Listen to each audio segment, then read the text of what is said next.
Hey everyone, we got Ken, Mr. Biz here again, and today he's going to talk to us about pricing, which he refers to as a silent business killer. So, Ken, glad to talk to you again today, and we're going to be specifically talking about pricing, referring to franchise systems, and how probably give them some helpful tips on how they can um, look at it maybe a little bit differently. So I'll let you take it from here.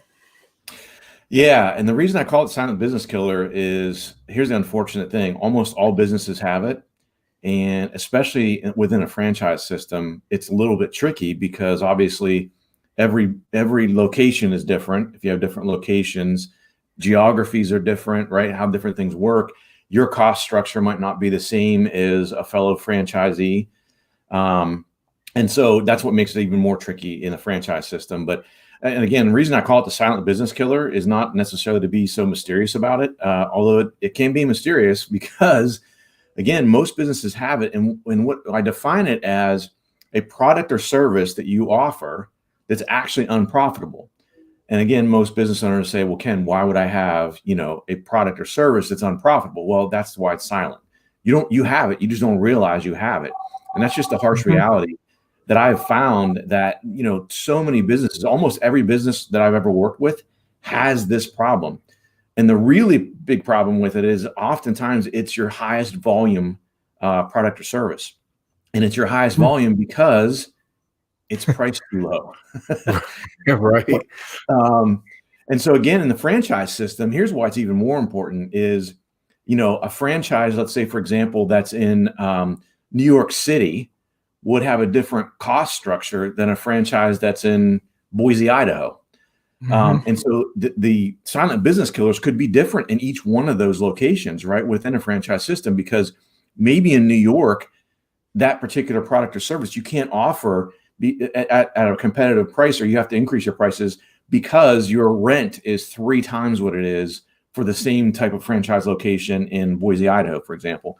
And so that's why it's so important. I mean, it's important for single businesses, but for franchises, even infinitely more important because, again, the cost structure is different. So really, every franchisee needs to really dig deep into, take a deep dive into their pricing because, again, unfortunately, almost every single business, like I said, I've ever worked with has had this problem. It's crazy. Um, so are there specific businesses that this would impact more than others? Yeah. Actually, ironically enough, typically it's businesses that have been in business longer, right? You would think that they're crafty veterans, right? You've been in business for 10, 15, 20 years. They're typically more susceptible to this because you Mhm. fall into this trap of this is the way we've always done it. This is profitable. This is okay. And you haven't updated things with as your cost structure maybe has changed over the years. And the reason why, again, think about a business that's been in business for, let's say, 20 years. Let's say your cost structure has gone up by 0.5% a year, right? Not material on an annual basis, but over 20 years, that's a 10% increase. And that's a very Mhm. conservative estimate, but just using that as an example. So now all of a sudden, the margins you thought you have, you don't have. And sometimes the margins are completely eaten up because of an increase in cost, whereas you're not. And I'm not talking about when I say really digging into your pricing, it's not as simple as just saying, oh, well, let's increase all of our prices by 2 or 3% because that's what inflation is. It's not that simple. And really, even more specific is, and especially with franchises, think about the industry that you're in. What margins should you have in that industry? And here's another clear distinction I want to make sure I make, Jason, because a lot of people make this error as well, is that people, a lot of times when they talk about margins, they talk about their gross margin. And again, not to get too deep into the accounting weeds, but this is an important thing to understand. Your gross margin is just your sales or your revenue minus your cost of goods sold. So all those costs that go directly into producing that product or service you have, that's your gross margin. The most important margin, though, is your net margin, because net margin incorporates all of the other expenses you have, your overhead, your rent, your insurance, your marketing, all that stuff that's below cost of goods sold comes off of your gross margin and you get down to your net margin. Now that's where it comes in to be really key, is to ensure that the net margin you have is the where it should be for your industry, right? Some industries, you should have a net margin should be 30 to 40%. If you're running at 15% in that type of industry, you're working way too hard for not enough money. And so again, you got to really dig deep into it. And the other type of business I'll mention, Jason, that's susceptible to this is, and this could be in the franchise world as well. Think about a franchise that does construction type work, or larger type project work.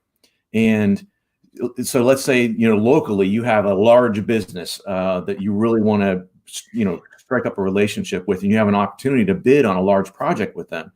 Well, of course, with the prospect of thinking, man, if I can foster this relationship with this giant business that's local, holy crap, this could be a huge revenue stream for me down the road. And so what happens, and I see this too often, and if you are in that type of business and you don't raise your hand when I say this, you're probably lying to yourself. You bid too aggressively on that initial thing because you go, man, I want to get my foot in the door with this company. So let me bid really aggressively for this project, and then I'm going to get a ton of business from them in the future. Now, the problem with that is, number one, if you bid too aggressively, you end up losing money on that job. Number two, thinking you're going to get that additional business down the road, well, you've established a benchmark of pricing. So now if they do come back to you for a second, third, fourth project and say, hey, we want you to bid on this, and you bid at your regular pricing, right? You increase things to get back to your regular margins. They're going to go, more than likely, too high. We're going to go with someone else. And so you've just sacrificed that initial project with nothing else, no leads, no pipeline down the way. So it's actually a big mistake to make. To do that, to bid too aggressively on those types of things. So those are two. So you could probably tie up resources in other areas too, right? I mean, big projects like that could tie up resources where you could be making more money in other aspects of your business. So, and they're a pain in the butt typically, right? Those projects are difficult to manage. They're unwieldy. All kind of crazy things go on. And just what you're talking about, Jason, absolutely perfect point. Because think about it: if you've got one project that's really big, that you could have done 3 smaller projects at a 30% margin, and you're doing this one project and you're losing money on it, or it's break even. Think of the money, the opportunity cost that you're losing for your business. Yeah, that's an excellent point. So how would you stop it? I mean, the biggest way to stop it is you really have to dig deep into your pricing. And some people honestly don't even know how to do that fully. Some people know to the gross margin point, like I had mentioned. So really, really important. Another way I should mention, and not only I'll get to stopping it in a second, but one way I want to mention really quick is might tip you off that you have this problem. If your sales are going up and you're losing more money, you absolutely have a silent business killer, because that means you're selling more of something and it's costing you money to sell that product because you're losing money on each product or service. But you really have to dig deep, going back to how to avoid it. You really have to dig deep in your pricing.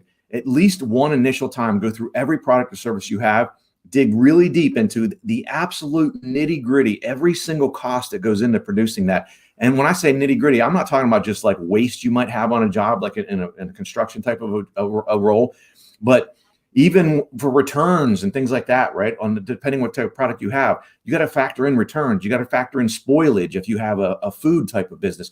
All those costs need to go into your overall costing model to make sure that you're accounting for everything in there. That's excellent. That's excellent info, and that's why people need to hire people like you, because there's no way I'm digging through those numbers like that. So, and think about, and here, Jason, just real quick, you could, and this blows people away, you could do less revenue, you do less sales and make more money, because the sales you're making, you're actually making a profit on them, right? Just eliminating the jobs that you're losing money on or are not at the right margin, and then replacing them with jobs at the right margin, you make more money with less work.